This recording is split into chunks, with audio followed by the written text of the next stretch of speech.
नमस्कार, मी सौरभ कोरटकर. महत्त्वाच्या बातम्यांमध्ये आपलं स्वागत.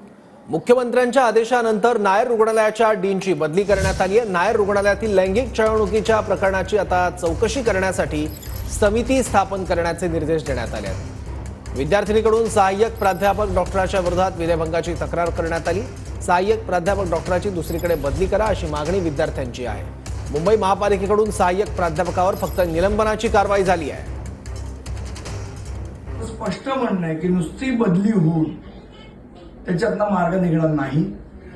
ज्या आमच्या माता भगिनींनी तक्रार केलेली आहे त्याच्यावर FIR झाली पाहिजे. जे कोण आरोपी आहेत त्यांच्यावर FIR झाली पाहिजे.